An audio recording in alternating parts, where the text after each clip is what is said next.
Головнокомандувач ЗСУ Олександр Сирський нині привітав спецпризначенців. Далі слухаємо детальніше.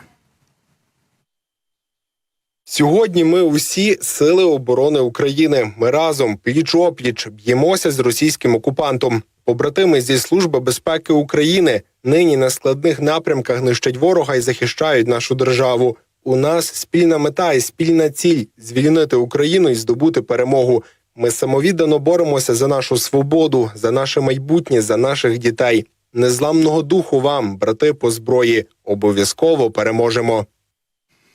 Унікальні морські дрони СБУ, Сі Бейбі та Мамай підбили 8 російських кораблів. Служба зняла морську блокаду Російської Федерації та змінила розклад сил у Чорному морі. Бавовнятко бігало також територією ворога. СБУ підриває військові об'єкти, аеродроми, літак радіолокаційного виявлення А-50, комплекси ППО «Тріумф» та нафтопереробні заводи. Експорт нафтопродуктів з Росії уже впав на 30%. Бійці Служби безпеки України воюють у найгарячіших точках війни, знищили ворожої бронетехніки на понад $1 мільярд. Квитки на концерт Кобзона отримали Ківа, Татарський та інші. Служба безпеки України ліквідувала десятки воєнних злочинців. Наша спецслужба викрила 47 агентурних мереж Російської Федерації, а Московська церква більше не почуває себе вільно в Україні. Вони працюють кожного дня, бо так має бути у час Великої війни.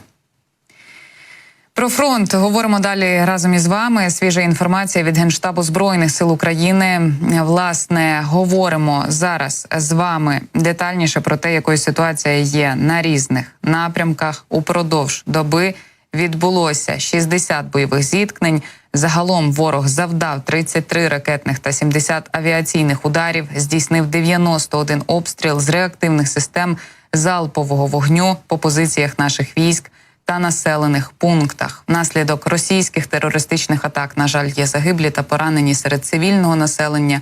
Вночі російські окупанти вчергове атакували Україну, застосувавши безпілотники типу «Шахед» та крилаті ракети різних типів. Упродовж минулої доби авіаційних ударів зазнали населені пункти Сумської, Харківської, Луганської, Донецької та Запорізької області. Під артилерійським вогнем було близько сотні населених пунктів Чернігівської, Сумської, Харківської, Луганської, Донецької, Запорізької, Дніпропетровської, Херсонської та Миколаївської областей. На Сіверському та Слобожанському напрямках ворог зберігає військову присутність у прикордонних районах, проводить диверсійну діяльність. На Куп'янському напрямку сили оборони відбили атаку ворога у районі населеного пункту Сеньківка, що на Харківщині.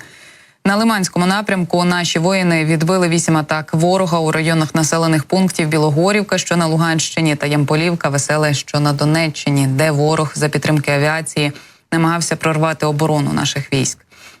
На Бахмутському напрямку наші воїни відбили 8 атак ворога у районах населених пунктів Богданівка, Кліщіївка, Андріївка.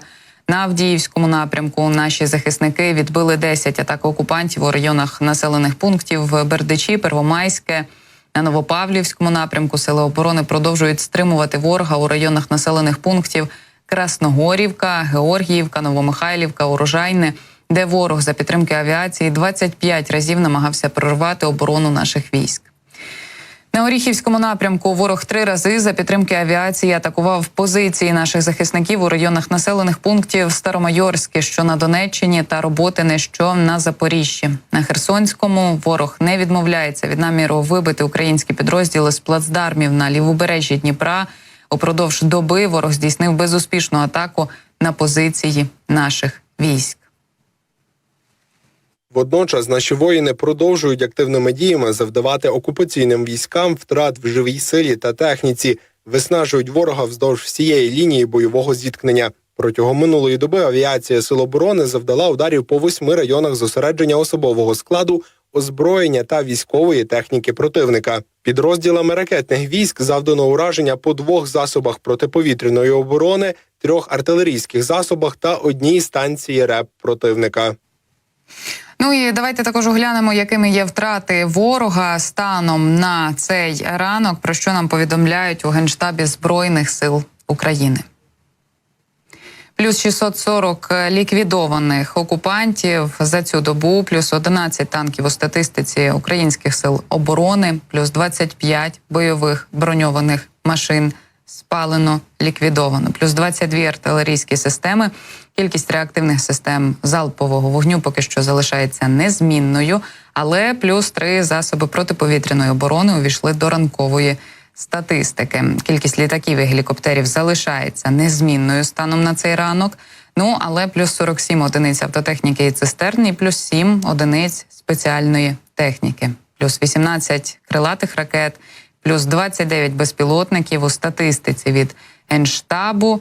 Ну і тут далі кораблів, катерів і підводних човнів залишається кількість незмінною. Але я нагадаю, що уразили українські сили оборони щонайменше 2 кораблі під час вчорашньої атаки на Севастополь.